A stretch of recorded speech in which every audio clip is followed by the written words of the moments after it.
अस्सलाम वालेकुम, क्या हाल है दोस्तों। मैं हूं शहरियार और ये है मेरा चैनल पर्शियन कैट गुजरांवाला। और आज मैं आप लोगों को बताऊंगा कि आप अपनी कैट्स की आइज़ आसानी से किस तरह से साफ़ कर सकते हैं। तो बहुत ही आसान है अपनी कैट्स की आँखों को साफ़ करना। ये पॉलीफैक्स क्रीम है ज़ख्मों वाली। हर मेडिकल स्टोर से आपको ये आसानी से मिल जाएगी। देखें, ये आपने हल्की सी थोड़ी सी एक मिनट ये देखें, ये थोड़ी सी निकाल लें आप ऐसे।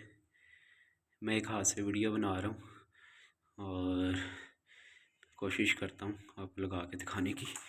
ये देखें, ये कुछ कहती तो नहीं है। ये हल्की सी पहले इधर लगा दें। ये देखें, यहाँ लग गई, ऊपर लग गई है, सॉरी।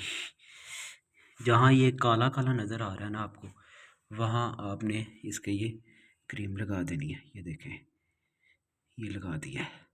नोज़ पे भी है ब्लैक ब्लैक, वहाँ भी लगा दें। ये लगा दी है क्रीम और अब हम इसे नेक्स्ट डे साफ़ करेंगे। बल्कि आप साफ़ भी नहीं करेंगे, खुद ब खुद साफ़ हो चुका होगा नेक्स्ट डे। अभी काफ़ी गंदी लग रही होंगी इसकी आइज़।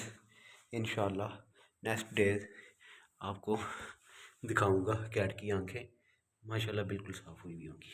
अपना बहुत सा ख्याल रखें, दुआ में याद रखें। अल्लाह हाफिज़।